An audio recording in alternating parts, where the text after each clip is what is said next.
ಗೆಳೆಯರೆ, ನಾವು India mart ಆ್ಯಪ್ನಲ್ಲಿ ಯಾವ ರೀತಿ ಅಕೌಂಟನ್ನು ಮೊದಲ ಬಾರಿಗೆ ಕ್ರಿಯೇಟ್ ಮಾಡ್ಕೋಬೇಕು ಅಂತ ಹೇಳ್ತೀನಿ. ಇಂಡಿಯಾ ಮಾರ್ಟಲ್ಲಿ ನೀವು ಹೋಲ್ಸೇಲ್ ದರದಲ್ಲಿ ಏನಾದರೂ ನೀವು ಪರ್ಚೇಸ್ ಮಾಡಬೇಕು ಅಂದರೆ ಈಸಿಯಾಗಿ ನೀವು ಅಲ್ಲಿ ಪರ್ಚೇಸ್ ಮಾಡ್ಕೋಬೋದು. ಯಾವುದೇ ಪ್ರಾಡಕ್ಟ್ ಇರ್ಬೋದು. ಅಲ್ಲಿ ಒಂದು ಆ್ಯಪ್ನ ಮೊದಲು ಇಲ್ಲಿ ಪ್ಲೇಸ್ಟೋರ್ನಿಂದ ಈ ರೀತಿ ಆ್ಯಪ್ನ ಓಪನ್ ಮಾಡ್ಕೊಂಡಿದ್ದೀನಿ. ಮಾಡಿದ ನಂತರದಲ್ಲಿ ಓಪನ್ ಅಂತ ಕ್ಲಿಕ್ ಮಾಡಿಬಿಟ್ಟು ಇಲ್ಲಿ ನೋಡಿ ಪರ್ಮಿಷನ್ಸ್ಗೆ ಈ ರೀತಿ ಏನಾದರೂ ಪರ್ಮಿಷನ್ಸ್ ಕೇಳಿದರೆ ಅಲೌ ಮಾಡಿ. ಮಾಡಿದ ನಂತರದಲ್ಲಿ ಇಲ್ಲಿ ನಮ್ಮ ಫೋನ್ ನಂಬರ್ನ ಆಟೋಮೆಟಿಕ್ಕಾಗಿ ಅದು ತೊಗೊಂಡಿದೆ. ಈ ರೀತಿ ತೊಗೊಳ್ಳದೆ ಹೋದರೆ ನೀವು ಮ್ಯಾನ್ಯುವಲಾಗಿ ಹಾಕಬೇಕಾಗತ್ತೆ. ನಾನು ಇಲ್ಲಿಂದ ಸ್ಕಿಪ್ ಮಾಡಿ ತೋರಿಸ್ತೀನಿ.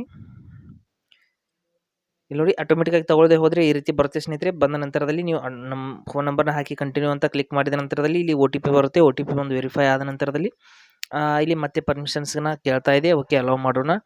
ಮಾಡಿದ ನಂತರದಲ್ಲಿ ಇಲ್ಲಿ ನೋಡ್ಬೋದು ನಮ್ಮ ಒಂದು ಇಮೇಲ್ ID ಕೇಳುತ್ತೆ. ಇಮೇಲ್ ID ಆಟೋಮೆಟಿಕ್ಕಾಗಿ ತಗೊಂಡಿದೆ ಸ್ನೇಹಿತರೆ.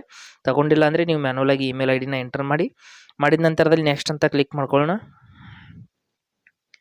ಇಲ್ಲಿ ನೋಡ್ತಾ ಇರ್ಬೋದು, ನೆಕ್ಸ್ಟ್ ಅಂತ ಕ್ಲಿಕ್ ಮಾಡ್ಕೋತೀನಿ. ಮಾಡಿದ ನಂತರದಲ್ಲಿ ಇಲ್ಲಿ ಫೋನ್ ನಂಬರ್ ನಂತರದಲ್ಲಿ ಕೆಳಗಡೆ ಇಲ್ಲಿ ಮತ್ತೆ ನೆಕ್ಸ್ಟ್ ಅಂತ ಕ್ಲಿಕ್ ಮಾಡ್ಕೋತೀನಿ. ಮಾಡಿದ ನಂತರದಲ್ಲಿ ನೀವು ಸೇಲ್ ಮಾಡಬೇಕಾ ಅಥವಾ ಏನಾದರೂ ಬೈ ಮಾಡಬೇಕಂತ ಕೇಳ್ತಾ ಇದೆ. ನೀವು ಸೆಲ್ಲರ್ ಅಕೌಂಟ್ ಕ್ರಿಯೇಟ್ ಮಾಡ್ತಾ ಇದ್ದರೆ ಸೆಲ್ ಅಂತ ಕ್ಲಿಕ್ ಮಾಡ್ಕೊಳ್ಳಿ. ನಾನೀಗ ಏನಾದರೂ ಪರ್ಚೇಸ್ ಮಾಡಬೇಕು ಅನ್ಕೊಳ್ತಾ ಇದ್ದೀನಿ, ಅದಕ್ಕಾಗಿ ಬೈ ಅಂತ ಕ್ಲಿಕ್ ಮಾಡ್ಕೊಂಡಿದ್ದೀನಿ. ಮಾಡಿದ ನಂತರದಲ್ಲಿ ಇಲ್ಲಿಂದ ನೆಕ್ಸ್ಟ್ ಅಂತ ಕ್ಲಿಕ್ ಮಾಡ್ಕೊಳ್ಳಿ ಮತ್ತೆ, ಅಥವಾ ಸ್ಕಿಪ್ ಅಂತ ಕ್ಲಿಕ್ ಮಾಡಿ. ಮಾಡಿದ ನಂತರದಲ್ಲಿ ಇಲ್ಲಿ ಕೊನೆಗೆ ಒಂದು ಸಾರಿ ಪರ್ಮಿಷನ್ ಕೇಳ್ತಾ ಇದೆ. ಅಲೋ ಮಾಡಿದ ತಕ್ಷಣದಲ್ಲಿ ಇಲ್ಲಿ ಈ ರೀತಿ ಒಂದು ಆ್ಯಪ್ನ ಒಂದು ಇಂಟರ್ಫೇಸ್ ಅನ್ನೋದು ಓಪನ್ ಆಗಿದೆ. ಓಪನ್ ಆದ ನಂತರದಲ್ಲಿ ಇಲ್ಲಿ ಲೊಕೇಶನ್ಗಾಗಿ ಈ ರೀತಿ ಪರ್ಮಿಷನ್ಸ್ ಕೇಳುತ್ತೆ. ಓಕೆ, ಅಲೋ ಮಾಡ್ಕೊಳ್ಳಿ. ಅಥವಾ ನೀವು ಇದನ್ನು ಕ್ಲೋಸ್ ಕೂಡ ಮಾಡಬಹುದು. ಈ ರೀತಿ ನಾನು ಕ್ಲೋಸ್ ಮಾಡ್ಕೊಂಡಿದ್ದೀನಿ. ಮಾಡಿದ ನಂತರದಲ್ಲಿ ಈ ಕಡೆಗೆ ಕ್ಲಿಕ್ ಮಾಡಿಬಿಟ್ಟು ಇಲ್ಲಿ ನೋಡ್ಬೋದು ಅಕೌಂಟನ್ನು ನಾವು ಒಂದ್ಸರಿ ಎಡಿಟ್ ಕೂಡ ಮಾಡ್ಕೋಬೋದು. ನಮ್ಮ ಫೋಟೋ ಸೆಟ್ ಮಾಡ್ಬೋದು. ಮತ್ತೇನಾದರೂ ಫರ್ದರ್ ಡೀಟೇಲ್ಸ್ ಇಲ್ಲಿಂದ ಚೇಂಜ್ ಮಾಡ್ಕೋಬೋದು. ಇಮೇಲ್ ID, ಫೋನ್ ನಂಬರು ಅಥವಾ ನಮ್ಮೊಂದು ಅಡ್ರೆಸ್ಸು ಇನ್ನೇನೇನು ಕೆಲವೊಂದಿಷ್ಟು ಇಲ್ಲಿ ನೋಡ್ಬೋದು ಏನೇನೊಂದು ಅಕೌಂಟಲ್ಲಿ ನಮ್ಮ ಇನ್ಫಾರ್ಮೇಷನ್ ಅನ್ನೋದು ಚೇಂಜ್ ಮಾಡ್ಕೋಬೋದು. ನಂತರದಲ್ಲಿ ಬ್ಯಾಕ್ ಬರ್ತೀನಿ.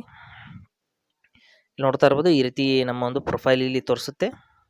ನಂತರದಲ್ಲಿ ಇಲ್ಲಿಂದ ನಾವು ಏನಾದರೂ ಪರ್ಚೇಸ್ ಮಾಡಬೇಕು ಅಂದರೆ ಇಲ್ಲಿಂದ ಸರ್ಚ್ ಮಾಡ್ಕೋಬೇಕು. ಸರ್ಚ್ ಮಾಡಿದ ನಂತರದಲ್ಲಿ ಸರ್ಚ್ನಲ್ಲಿ ಬಂದಿರುವಂಥ ರಿಸಲ್ಟ್ ಮೂಲಕ ನಾವು ಏನು ಬೇಕಾದರೂ ಅಲ್ಲಿ ನಾವು ಪರ್ಚೇಸ್ ಮಾಡ್ಬೋದು ಅಥವಾ ಆ ಸೆಲ್ಲರ್ಗೆ ಕಾಂಟ್ಯಾಕ್ಟ್ ಮಾಡ್ಬೋದು. ಅಲ್ಲಿಂದ ನಾವು ಯಾವ ರೀತಿ ಪರ್ಚೇಸ್ ಮಾಡೋದು ಏನು ಅನ್ನೋದನ್ನು ಅವರು ಸಂಪೂರ್ಣವಾಗಿ ಹ್ಯಾಂಡಲ್ ಮಾಡ್ತಾರೆ.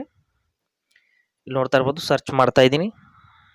ಸರ್ಚ್ ಮಾಡಿದ ನಂತರದಲ್ಲಿ ನೋಡಿ ಜ್ಯುವೆಲರಿ ಅಂತ ನಾನು ಹಾಗೆ ಸರ್ಚ್ ಮಾಡಿದ್ದೀನಿ ನಿಮಗೆ ತೋರಿಸೋದಕ್ಕೆ ಅಂತ. ಇಲ್ಲಿಂದ ನೋಡ್ಬೋದು ನೀವು ಕಾಲ್ ಕೂಡ ಮಾಡ್ಬೋದು, ಸೆಲ್ಲರ್ಗೆ ನೇರವಾಗಿ ಕರೆ ಮಾಡ್ಬೋದು ಅಥವಾ ಗೆಟ್ ಒಂದು ಬೆಸ್ಟ್ ಪ್ರೈಸ್ ಅಂತ ಆಪ್ಷನ್ ಇದೆ. ನೀವು ಆ ಪ್ರೈಸ್ಗಾಗಿ ಅವರಿಗೆ ರಿಕ್ವೆಸ್ಟ್ ಕೂಡ ಮಾಡ್ಬೋದು.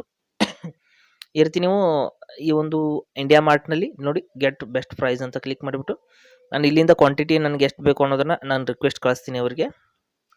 ಇಲ್ಲಿ ನೋಡ್ಬೋದು ಈ ರೀತಿ 50 ಅಂತ ಹಾಕಿದ್ದೀನಿ. ನಂತರದಲ್ಲಿ ಅದಕ್ಕೆ ಸಂಬಂಧಪಟ್ಟಂಥ ಡೀಟೇಲ್ಸ್ನ ಇಲ್ಲಿ ಸೆಲೆಕ್ಟ್ ಮಾಡ್ಕೊಳ್ಳಿ. ಮಾಡಿದ ನಂತರದಲ್ಲಿ ಈ ರೀತಿ ಸೆಂಡ್ ಮಾಡಿ. ಮಾಡಿದ ನಂತರದಲ್ಲಿ ಇಲ್ಲಿ ನೋಡಿ ಇಯರ್ ರಿಂಗ್ ಬೇಕು ಅಥವಾ ನೆಕ್ಲೆಸ್ ಬೇಕು ಈ ಜ್ಯುವೆಲರಿನಲ್ಲಿ ಅನ್ನೋದನ್ನು ಸೆಲೆಕ್ಟ್ ಮಾಡ್ಕೊಳ್ಳಿ. ಅಥವಾ ಅಲೈ ಅಥವಾ ಬ್ರಾಸು ಈ ರೀತಿ ಯಾವ ಒಂದು ಮೆಟಲ್ ಬೇಕು ಅನ್ನೋದನ್ನು ಸೆಲೆಕ್ಟ್ ಮಾಡಿಬಿಟ್ಟು ನೀವು ಈ ರೀತಿ ರಿಕ್ವೈರ್ಮೆಂಟ್ನ ಸೆಂಡ್ ಮಾಡಬಹುದು.